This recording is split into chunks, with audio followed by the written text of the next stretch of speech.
Sixth episode begins on Tanchico, 95 years ago. Young Leandrin tries to placate her crying infant son. Boral Lunalt barges into Leandrin's dingy cell, demanding his lackey to drown the baby.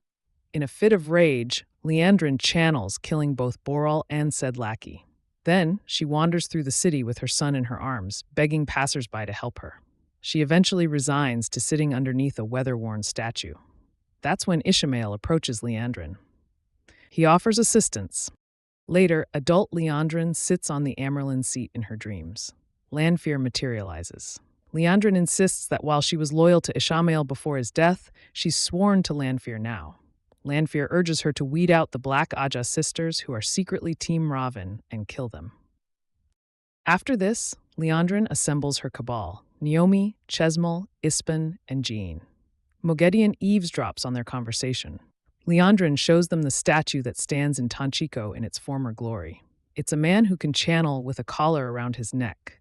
Two Aes Sedai flank him, each boasting a bracelet like the Sul'dams.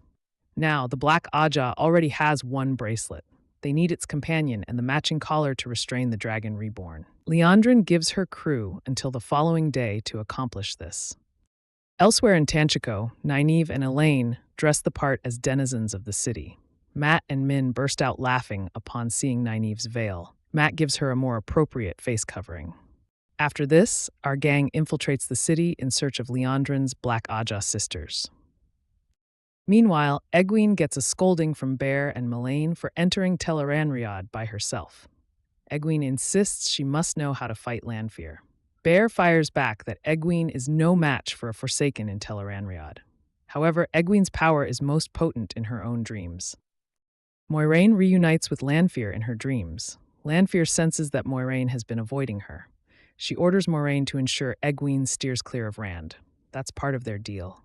Oh, and Lanfear has a surprise in store for Rand. How ominous.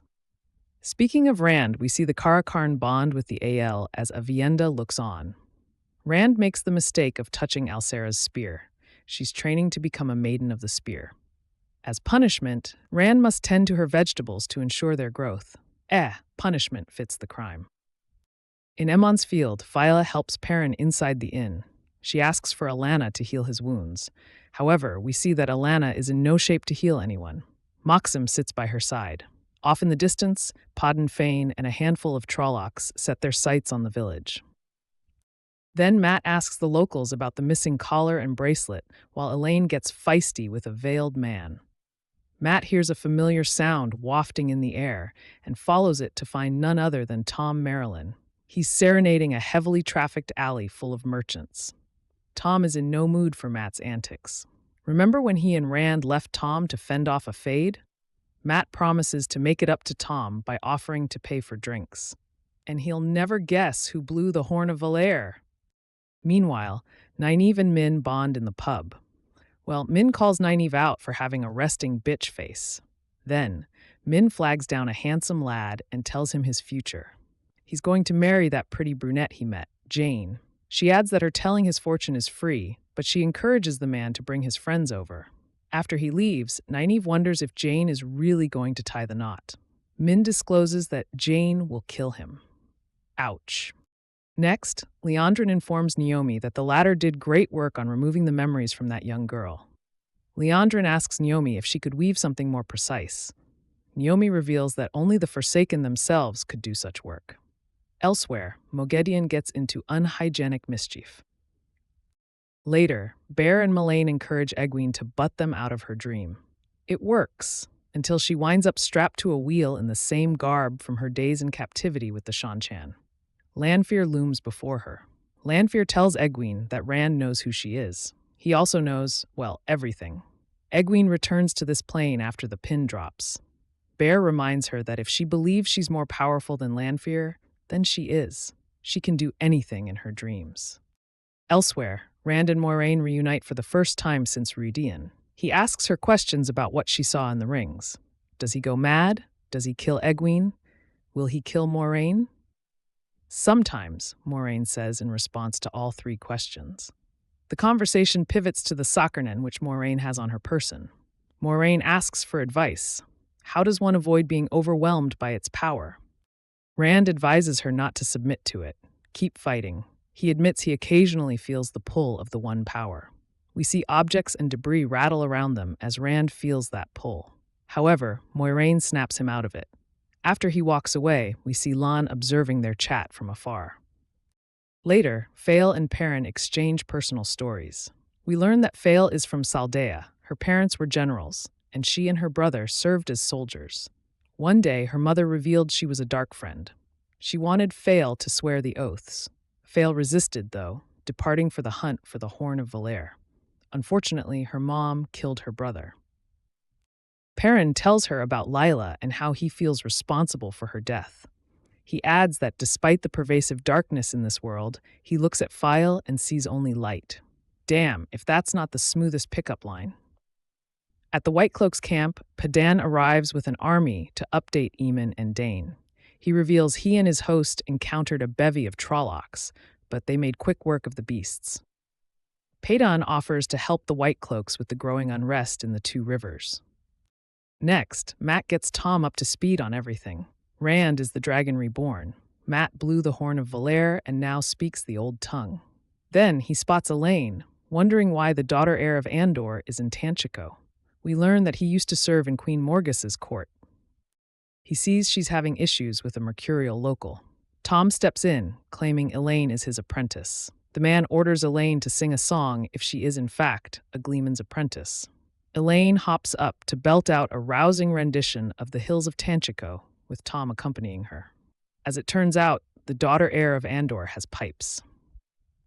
Meanwhile, Nynaeve and Min get loosey-goosey in the pub. Nynaeve even cracks a joke.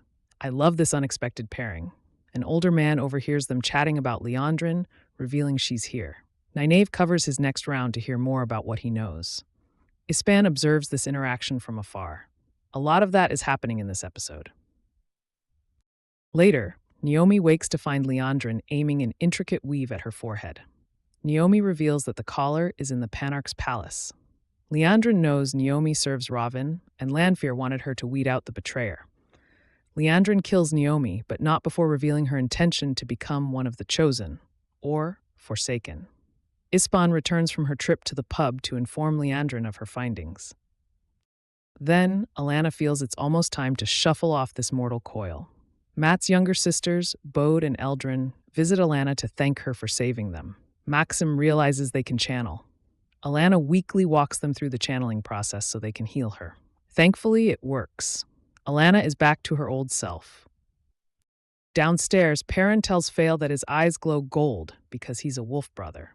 The chat turns back to the Horn of Valere. Unable to keep the ruse going, Perrin shows Fael the drawing of Matt blowing said horn. She can't believe someone else found and blew it. Perrin kisses her. Fael teases him before smooching him again. Ah. Alana and Maxim watch with a grin. Alana offers to heal Perrin's wounds. Nynaeve and Min stumble upon Elaine and Matt singing The Hills of Tanchico as a group of revelers dances around them. They're impressed. Sure, Elaine didn't go the subtle route, but it all worked out. A man approaches Matt with the bracelet. We know the Black Aja has the second one, revealing he found it after studying the drawing Matt showed him. Matt pays him handsomely for his efforts. After this, Moghedien tracks down Ispan, who is also loyal to Ravin. She learns from Ispan that Leandrin killed Naomi for being a servant of Ravin, and that Leandrin wants to become a Forsaken. Moghedien kills Ispan. Next, Moghedien pays Nynaeve and Elaine a visit. She controls their minds with the same intricate weave Leandrin hopes to master. Moghedien senses Nynaeve's block. Nynaeve shares that she's afraid of her power, hence the block. Then, Nynaeve and Elaine gleefully disclose that they're accepted on a mission from the Emerlin's seat to track down the Black Aja. Oh, and they found one of the bracelets. Moghedien demands they hand it over. After doing this, Moghedien admits that Ravin wants them dead. Her Grey Men have tried to kill them twice, but to no avail. However, Moghedien loves to ruffle Ravin's feathers. Instead, she reveals that Elaine and Nynaeve won't recall this encounter, only that Moghedien knocked on the wrong door. Moghedien leaves a cut on Nynaeve's cheek as a parting gift. Once they return to themselves, our duo tries to retrace their steps. Nynaeve discovers the bracelet is gone, as Elaine notes the inexplicable slash on her face. Next, Egwene confronts Rand about land fear. He knew she was a Forsaken. Rand and Egwene argue as suppressed emotions bubble to the surface. Rand fires back that Egwene has been studying with the Wise Ones and won't give him the time of day. Egwene shares that land fear has been torturing her in her dreams. Rand insists he didn't know that. Suddenly, Samael barges in unannounced. Aviendha channels weapons, thrusting them at Samael. Egwene also channels, fending off Samael's soldiers. Rand produces weaves so powerful they rock the building to its core, culminating in an avalanche of debris as the structure collapses. Egwene and Aviendha stumble to their feet. Rand buries Samael in more debris. He looks entranced by his weaves, almost unaware of what he's doing. They inform Rand that Alcera was on the top floor. Rand recovers her body. She's dead, but Rand tries to revive her. Egwene, Aviendha, Moiraine, and Lan watch his futile efforts. Rand insists that the prophecy claims that he destroys and creates. He can bring Alcera back to life. Unfortunately, even the Dragon Reborn can't cheat death. Moiraine urges him to stop.